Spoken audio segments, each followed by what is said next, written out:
Joining us here on set, Kayleigh McEnany, co-host of Outnumbered, and Kevin McCarthy, former Speaker of the House. Great to have you both. So I mentioned the debate's 2 weeks from tomorrow. This is NBC News on the Biden debate strategy. I want to see what you think about it, Kayleigh. They said inside the campaign, aides believe Biden walks on the stage with the upper hand.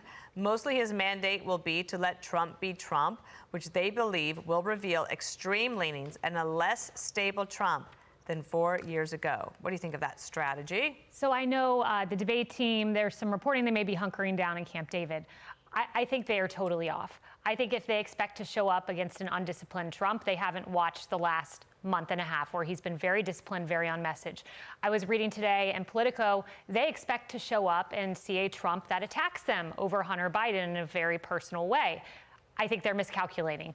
Maybe they need to go so far as to read their favorite paper, the New York Times, read to the bottom. Those in Trump world have said, Trump has specifically said in meetings, there is a risk overreaching on Hunter. It's not worth politically attacking Hunter. They are going to meet a Trump who's disciplined, who's smart, and, go prepare for that Trump, the Trump 1.0 debate. I think you're going to meet the Trump 2.0 debate from 2020. I don't know how you feel about it, Kevin, but tomorrow the former president goes to your old stomping grounds. Yeah. Going to meet with House Republicans. Mitch McConnell's going to be there as well. What's happening here? I think this is good. This is culminating everybody together, and it's the strength of President Trump. I was just with him Monday down in Palm Beach, and I agree with Kayleigh that he's disciplined. He is much different than he was before. Just walking onto the stage by Biden is going to be difficult for him. Just the sheer... They're going to be seated, though. That was one of the concessions that the Biden people asked. I would have him walk in just that view. But the one thing I see, he's also speaking to the Business Roundtable. How different it is today than it was 4 years ago. And if you look at the sheer political numbers, 4 years ago, he was down by 8 points. Biden's numbers are the lowest it's ever been for a president running for re-election. It has flipped +8 for President Trump of where he's going into. But the Business Roundtable, these are people who maybe supported him at a time, but even opposed him at time. They're all uniting around him. He just had a very successful swing through California, Silicon Valley, LA, and Newport. I've had friends who have never given to him before, who were afraid maybe he'd get attacked. They're not only providing him money, they're showing up and proudly behind him. Is it the policies, or is it the conviction that made them change? The conviction was the straw that broke the camel's back. It was like, you could come after me, This is unbelievable what you're doing. It's really the attack on democracy, what they're seeing. And even the polling show it. NPR poll, just independents, and they said who would be a greater threat to democracy? By 53 to 42, they picked Biden 4 more years with him. Which is so weird, because that's the Biden team's whole thing, is that democracy is under threat if Trump wins again. Yeah, I think a lot of this just goes back to the economy. I mean, a threat to democracy, people think of a threat to them personally as well. I mean, when I'm reading that in order to own a home in this country, you need to be $43,000 richer. You need to have an income of $100,000 at a time when the median income is just north of $50,000.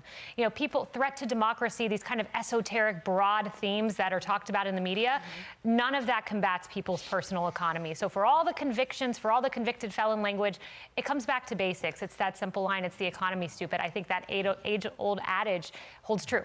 There was a primary battle in Nevada yesterday. You can hear a lot about Nevada. It's a battleground state. Here are some of the voters and what they care about in this election so far.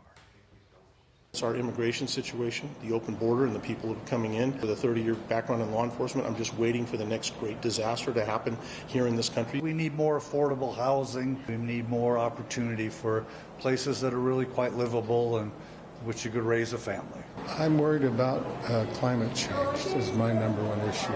I worry about it for my kids and my nine grandkids. Illegal immigration, not legal immigration. I understand legal immigration, but illegal doesn't seem, it's not fair for all the immigrants who have come in legally. Oh, interesting to hear from the voters. Here is how the Senate primary turned out for the Republican. Sam Brown was an easy winner. He's going to go up against the Democrat Jackie Rosen. Republicans feel very good about this seat. They look at the national polling between Trump and Biden. They look at Nevada and they think Trump's got an edge in so much of the polling. Sometimes Trump hits 50%, which would spell good news for Brown. Another one here in South Carolina. Okay, this is the district that runs the coast down around Charleston. Nancy Mace turned out to be an easy winner. She was challenged by 2 other Republicans. So she'll go on to the general election come November as well. I'm sure Kevin McCarthy may have a thought on that. This is kind of a bit of a surprise. There is a district in Ohio that runs along the Ohio River, along the West Virginia border. The Republican Bill Johnson had the seat forever. He left to be the president of Youngstown State University. Johnson won this district by like 35 points. Trump won the district by 29. But in this special election yesterday, you got Michael Rulli beating the Democrat Michael Chiprack by about 9 points. Don't know what that means. We're told that turnout was anemic. You had about 60,000 votes total in that special election. Nonetheless, the two of them will go again at it come November. So to you guys, we say, you draw anything from that? Well, in the Ohio race, it's another vote for Republicans. He'll be sworn in, so it's another one that's going forward. Low turnout. In South Carolina, Trump has not lost except one endorsement. It was New Jersey. Mm-hmm. His endorsement matters, and his endorsement is more powerful after the conviction. I've found that it's even stronger. So it really helps for Sam Brown in Nevada when he got that? Yes. I mean, and that was only a few days out. And give credit to Daines and Senator Daines. He has done a marvelous job with the senators, getting involved in primaries, getting the President Trump behind it. He's getting the best candidates forward. This is how we took the majority in the House when they didn't. We hope to have him on the show tomorrow as well. And Kayleigh, Nevada, that's something that that's a state that Republicans have not won since 2004. Could fortunes be turning around there? Yes, I mean, you see Trump very competitive in the polling, winning in most polls you look at, and that could have down ballot effects, could help to unseat Jackie Rosen. I just would point out, Ohio's 6th district, yes, the Republican won, but Democrats are saying this should set off alarm bells for Republicans.